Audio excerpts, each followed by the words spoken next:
Bonsoir, le Talk Orange, Le Figaro reçoit ce soir Jean-Vincent Placet, numéro 2 des Verts et vice-président du Conseil régional d'Île-de-France. Bonsoir Jean-Vincent Placet. Bonsoir.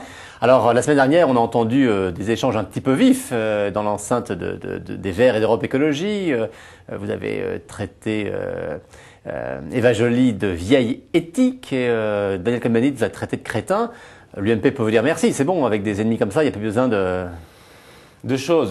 D'une part, je ne peux que regretter évidemment cette polémique qui a très largement dépassé l'objet initial de mon intervention et qui n'était pas d'ailleurs tellement sur Eva Joly, mais sur la structuration d'Europe Écologie. Et puisque vous me le permettez, je vais quand même vous dire l'origine de cette histoire de vieille éthique. Il s'avère que dans une conversation un peu de café d'ailleurs avec une journaliste d'un hebdomadaire important, on me pose la question, d'ailleurs j'aurais peut-être mieux fait de ne pas y répondre, alors quels sont les mérites respectifs de Cécile Duflot et Eva Joly. Alors, je fais des commentaires généraux, je dis l'une est un peu jeune, l'autre est un peu plus vieille, et je me lance là-dedans, l'une a l'air plus dynamique, l'autre a l'air plus éthique, etc., etc. Et je me retrouve avec un indiscret de cet hebdomadaire de 4 lignes qui fait jeune dynamique et vieille éthique. Enfin, très sincèrement, je pense qu'il y a un moment, il faut quand même essayer d'éviter de caricaturer autant les propos.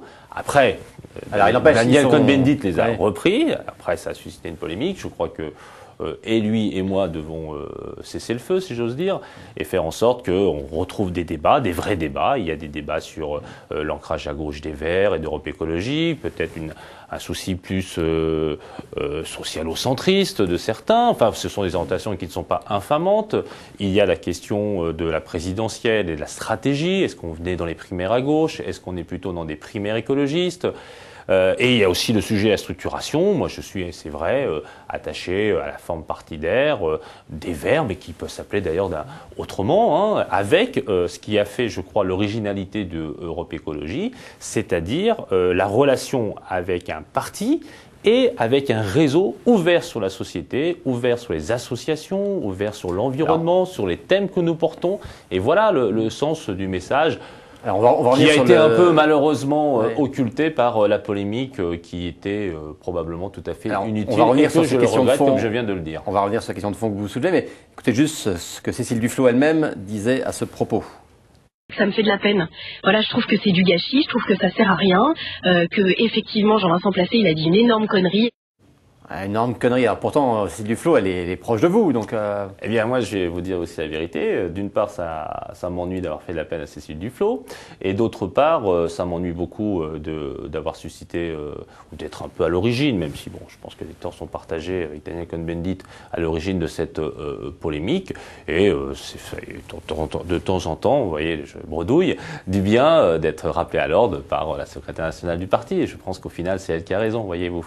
Bon, alors sur ce débat de fond, vu de l'extérieur et pour faire bref, on a un peu le sentiment que Daniel Cohn-Bendit, lui, veut élargir les Verts notamment à tous ceux qui l'avaient accompagné pendant la campagne des européennes, et que vous voulez rester sur le périmètre plus restreint du parti actuel des Verts. C'est comme ça que je se présente ou pas? Non, pour le coup, probablement que ma pensée n'est pas assez bien exprimée. Moi, je souhaite que nous gardions ce qui a fait l'originalité du rassemblement, ce qui a marché aux européennes, ce qui a marché aux régionales, ce qui d'ailleurs n'est pas du marketing, c'est-à-dire qu'à un moment, lorsqu'on croit à nos idées, à ces idées écologistes auxquelles nous sommes, nous les Verts, attachés, Europe Écologie aussi, ce qui compte, c'est d'essayer de faire progresser davantage dans la société, et y compris dans les urnes. Alors, moi, j'ai essayé de dire que ce qui a bien marché, c'est la forme parti, qui a une vision plus classique, plus démocratique, plus habituelle, et la relation avec la forme réseau. Daniel Cohn-Bendit, maintenant, lui, il souhaite plutôt avoir une structure unique.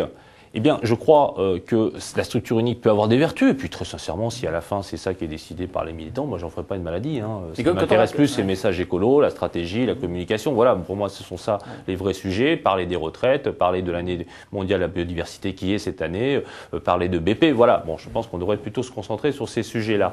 Mais si on fait un mouvement unique, je crois qu'on va perdre ce qui a fait l'originalité d'Europe Écologie lors des dernières élections, c'est-à-dire l'ouverture sur la société, sur les personnalités, sur les parcours qui incarnent et qui permettaient de donner davantage de souffle aux propositions que nous faisions devant la population. Alors vous connaissez très bien l'histoire de la vie politique française, et quand on regarde les deux grandes aventures politiques ont conduit leurs responsables au pouvoir, le PS d'un côté, on a vu que François Mitterrand en 1974, avait intégré ce qu'on avait appelé la deuxième gauche avec Michel Rocard, les assises etc., du le socialisme en octobre 1974.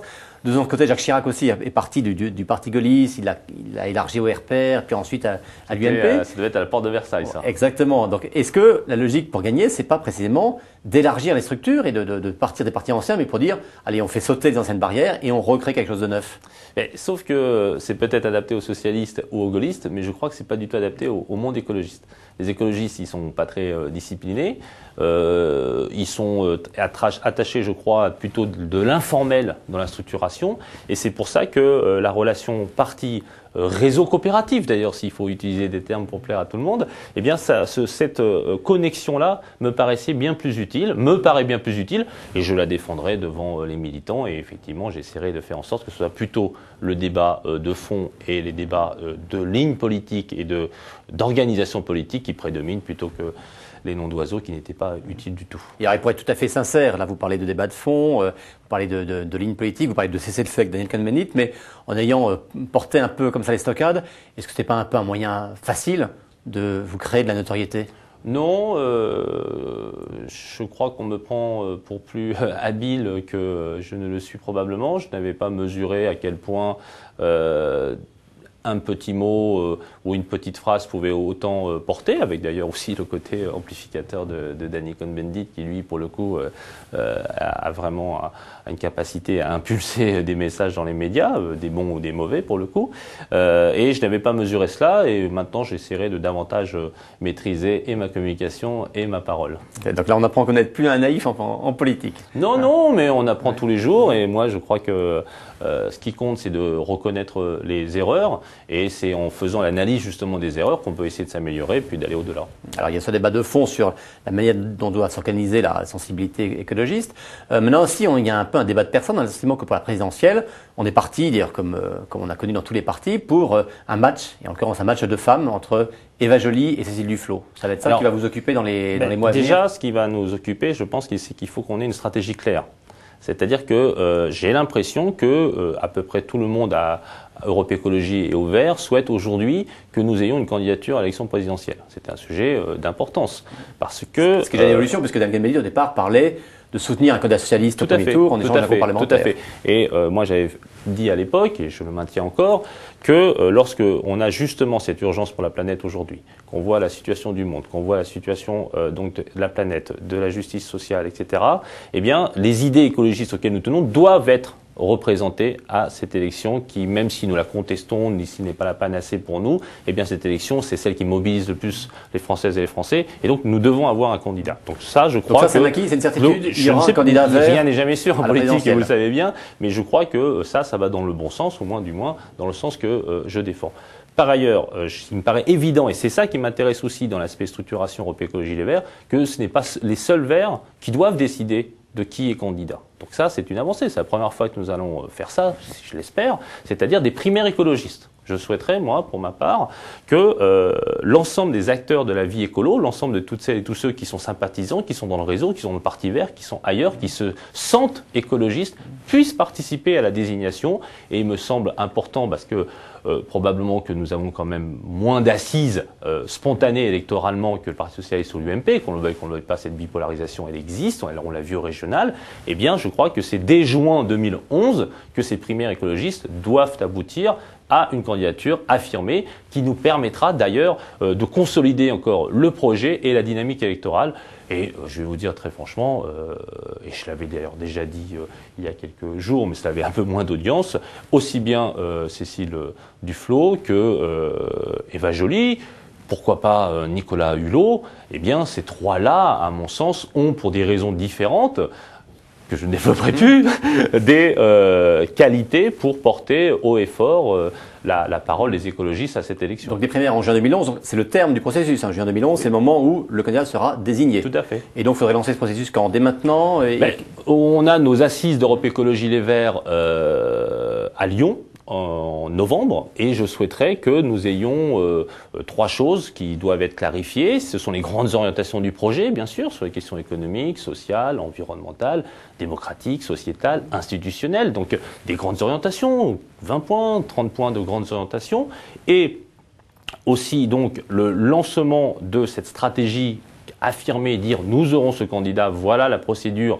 nous aurons tel délai pour les candidatures, tel délai pour la campagne, qui va voter, et donc en juin nous aurons un ou une candidate. Et effectivement, les éléments de structuration, alors il y a 2-3 versions des choses.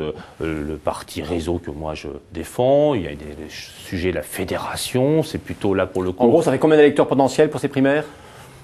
Il faudrait qu'on dépasse très largement les 20 000, qu'on se rapproche des 30 000. Voilà, il faudrait qu'il y ait autre chose que les 10 000 verts ou les 6-7 000 personnes qui participent actuellement au débat sur le processus europécologique. Et donc, quelle que soit la procédure, on pourrait à ce moment-là avoir ce match entre Cécile Duflot et Eva Joly. Vous pensez que l'une ira contre l'autre ou l'une dira Non, je crois que, et c'est vrai, d'ailleurs c'est aussi pour ça que Cécile m'a fortement disputé, n'est-ce pas? Elle-même a une réflexion qui se fonde sur le soutien de beaucoup de ses amis, mais qu'elle-même n'anime pas, ni par une ambition individuelle, parce qu'elle n'a jamais été comme ça. Donc je crois qu'elle réfléchit, elle analyse la situation, la secrétaire nationale des Verts, et surtout je sais qu'elle a une profonde sympathie, voire plus, une vraie estime, un vrai respect pour Eva Joly. Je crois aussi que c'est réciproque entre elles, et je pense que cela se passera bien, quelle que soit la situation. Et si Cécile Duflot n'y allait pas, vous pourriez être candidat à ces primaires vertes? C'était pas du tout l'objectif non, mais ça recherché. Ça peut être une question. Et je crois que comme disait le président Mitterrand, il faut être en situation, et celles qui sont en situation, ce sont ces deux-là. Et une autre candidature, je vous le disais, c'est celle de Nicolas Hulot, parce que d'une part, sur les questions de fond, il s'est beaucoup rapproché des analyses que nous faisons sur l'économie, sur le libéralisme, sur le capitalisme, n'est plus du tout le présentateur environnementaliste qu'il était il y a quelques années. On l'a vu d'ailleurs dans son film, qui était extrêmement fort par rapport au message qui était prodigué. Et aujourd'hui, je crois qu'il fait partie effectivement de ce trio de bons candidats pour incarner l'écologie, et je crois que là c'est vraiment cette dynamique-là qu'on doit mettre en place. Et vous, Namo, et on termine là-dessus, votre objectif personnel c'est quoi? Les sénatoriales dans l'Essonne en 2011? Je me suis porté candidat, mais par ailleurs je vais vous dire, j'y pense pas tous les matins en me rasant, comme dirait l'autre, et moi mon sujet depuis 10 ans c'est de développer l'écologie politique dans ce pays. J'y contribue, parfois j'y réussis, parfois je trébuche, et puis surtout j'ai la volonté, parce que mes convictions sont là, de continuer ce combat. Jean-Vincent Placé, merci. Pour ceux qui ont suivi le talk et qui n'ont pas pu regarder le premier match de la Coupe du Monde, sachez que l'Afrique du Sud et le Mexique ont fait match nul 1 partout. Et rendez-vous lundi pour une nouvelle édition du talk Orange Le Figaro.